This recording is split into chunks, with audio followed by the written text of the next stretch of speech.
అంతా పచ్చిమిరపకాయల నుంచి చక్కగా తాలింపు రుచి మన జీలకర్ర అలాగే ఎండుమిరపకాయలు. సో మరి ఈ ఎండుమిరపకాయలు కూడా కొంచెం ఇలా తుంచి వేసుకుందాం. 2 చాలు, ఇన్ని అక్కర్లేదు.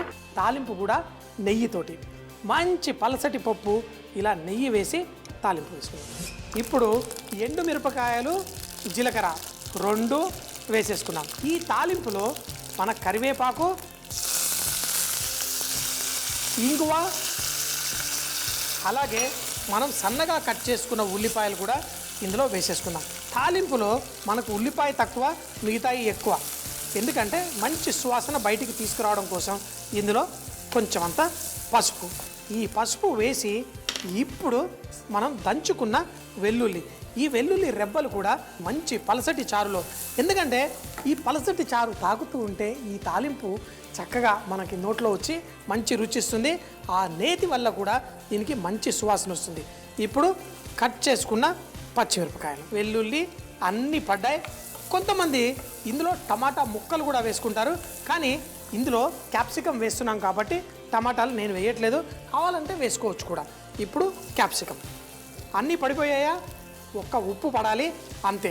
ఆ ఉప్పు పడితే తర్వాత అందులో ఉప్పు వేసుకొని దాన్ని చక్కగా ఒక్కసారి ఉడికేంత వరకు తయారు చేసుకుందాం. చూడండి, మరి ఉప్పు ఇందులో వేసాను.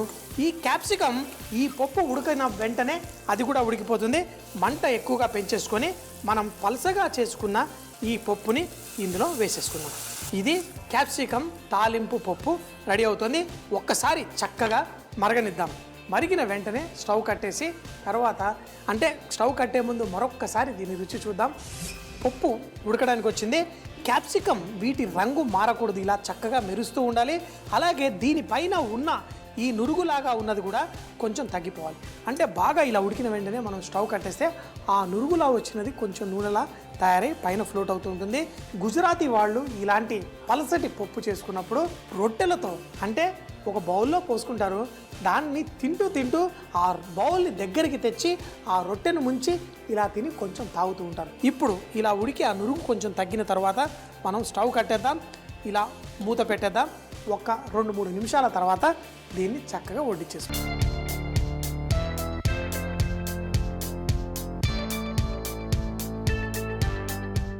ఈ రకరకాల రంగుల మనం చేసిన ఈ పప్పు కూరలో ముఖ్యంగా మంచి తాలింపు, ఆ వెల్లుల్లి వేసుకొని తిందాం. ఎంతో రుచిగా మనకి తింటూ ఉంటే ఇలా పప్పు చేసుకొని తింటే మన కడుపుకి హాయి, మంచిగా రుచి. ఇది వేడివేడిగా తినాలి, చల్లారిన తర్వాత తింటే దీంట్లో మజా తుస్. అందుకని తాలింపు వేసి వేడివేడిగా ఉన్నప్పుడే తింటే అదిరిపోతుంది. సో మరి తినేద్దామా? ఇది మనకి కడుపుకి హాయిగా, నోటికి చక్కటి విందుల మంచి రుచితోటి పర్ఫెక్ట్గా ఉంటుంది. చూడండి, అప్పుడప్పుడు చాలా లైట్గా తినాలనుకుంటాం. ఇంతే ఇంత అన్నం, ఇంత పప్పు, ఈ పులుసు చక్కగా పోసేసుకొని తింటే చాలా బాగుంటుంది. ఈ నల్ల ఉప్పులో ఒక రకమైన మంచి, ఎందుకంటే ఇది రాళ్ల నుంచి తీసే నల్ల ఉప్పు, దాంట్లో ఒక మంచి సువాసన కూడా ఉంటుంది. అది కూడా దీనికి బాగా ఉపయోగపడుతుంది. పరాటాల్లో ముఖ్యంగా మనకి చలికాలంలో కూడా కొంచెం ఈ నల్లుప్పు వేసుకుంటే మంచిది. దీన్ని పొడి చేసేసి ఇప్పుడు కోడిగుడ్డు, ఈ బంగాళదుంప మిశ్రాన్ని ఎలా తయారు చేసుకొని చూద్దాం. ఇప్పుడు ఈ మసాలా పొడి కూడా రెడీ అయింది. మరి మనం బంగాళదుంప కోడిగుడ్డు, బంగాళదుంపని ఉడికించుకొని ఆ వేడి నీళ్ళల్లో నుంచి తీసేయాలి. తీసిన తర్వాత ఇలా చిదుముకుంటే పరాటాల్లో వేసుకోవడానికి ఈజీగా ఉంటుంది. సో సమోసాల్లో అయితే ఇలా గ్రేట్ చేయక్కర్లేదు, చేత్తో చిదిమినా పర్లేదు. కానీ కొన్నిసార్లు కొన్ని గడ్డల్లా ఉండిపోవడం వల్ల మనకి కొంచెం కష్టమవుతుంది. ఇప్పుడు ఈ కోడిగుడ్డు కూడా తీసుకొని దీన్ని కూడా ఈ గ్రేటర్లో నుంచే ఇలా చేసేద్దాం. మనకి చీజ్లా ఇది కూడా గ్రేట్ అయిపోతుంది. చూడండి, దీన్ని లైట్గా ఇలా చేసేసుకొని ఇప్పుడు దీంట్లో ఆ రుచి, ఈ మసాలా కొంచెం గ్రైండ్ అవ్వగానే మంచి సువాసన పర్ఫెక్ట్గా వచ్చేసింది. ఇది ఒక్కసారి వేసే ముందు రుచి చూసుకోండి, ఎందుకంటే నల్లుప్పు వేసాము, అలాగే మామూలు ఉప్పు కూడా వేసాం.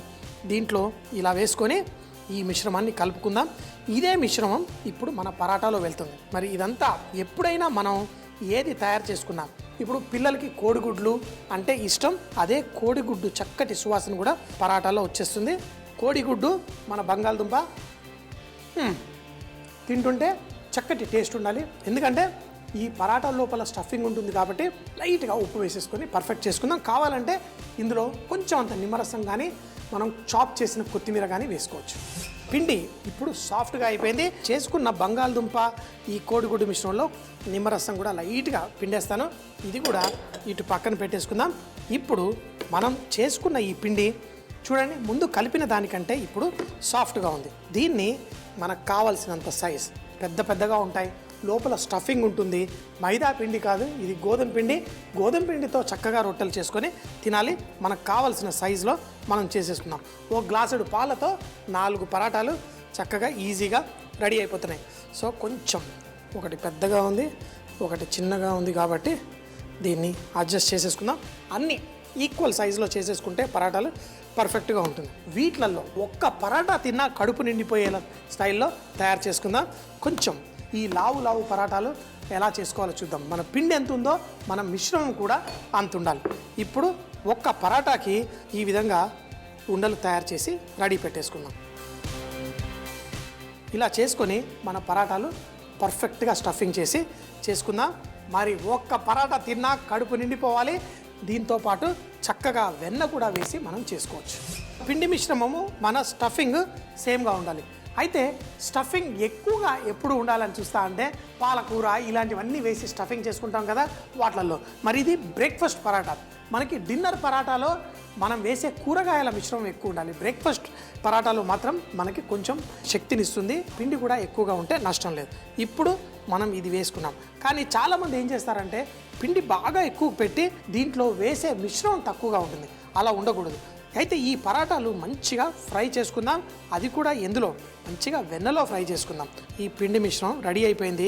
ఇలా దగ్గరికి చేసేసిన తరువాత మనం దీన్ని ఇలా స్లోగా అనేసుకుంటే ఇప్పుడు కింద ఎక్కడైతే పెట్టామో అంత సీల్ అయిపోయి పర్ఫెక్ట్గా ఉంటుంది. కొంచెం పిండి దొల్లి మనం వేసేసుకుందాం. తర్వాత దీన్ని చేసుకోవడానికి ఇలా రోలింగ్ పిన్ అవసరం లేదు. కావాలంటే మనం చేసుకునే ఈ లావు పరాటాలు చేత్తోటి కూడా చేసేసుకోవచ్చు. చేత్తోటి చేసుకుంటే అవి విరగకుండా చక్కగా ఉంటాయి. ఆ మసాలా కూడా చక్కగా స్ప్రెడ్ అవుతుంది. లేదు చేత్తోటి ఇలా చేయడం కొంచెం కష్టం అనిపిస్తే మనకి రోలింగ్ పిన్ ఉంది, ఇలా కూడా చేసేసుకోవచ్చు. మనం ఇలా రుద్దుకున్న తర్వాత పిండి అది ఏమీ లేకుండా చూసుకోండి.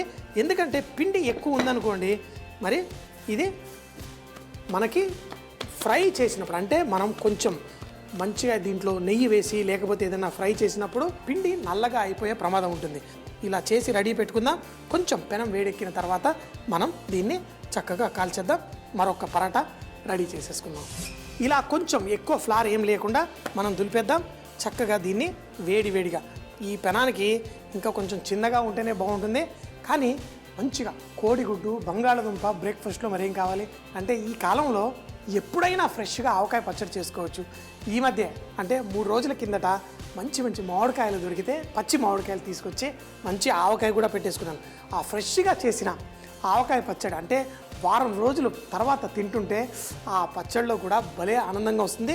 పరాటాలతో పాటు కొంచెం ఆ ఆవకాయ పచ్చడి వేసుకొని కూడా తినేద్దాం. ఒకవైపు చక్కగా చూడండి ఎలా కాలిందో. లైట్గా మనం వాటిని ఇలా తిప్పుకుంటూ పరాటాలని కాల్చుకుందాం. ఇలా ఉండడం వల్ల ఈ కొనలు కూడా చక్కగా కాలిపోతుంది. అంటే చూడండి సైజు పర్ఫెక్ట్గా ఉంది. ఈ కొనలు కూడా చక్కటి రంగు వస్తుంది చూడండి. ఇప్పుడు ఇలా 2 వైపులు కాలవాలి. మొదట ఒకవైపు కాల్చి ఇప్పుడు దీనిపైన మనకి కావలసినంత వెన్న. ఏంటి రోజు తింటానా?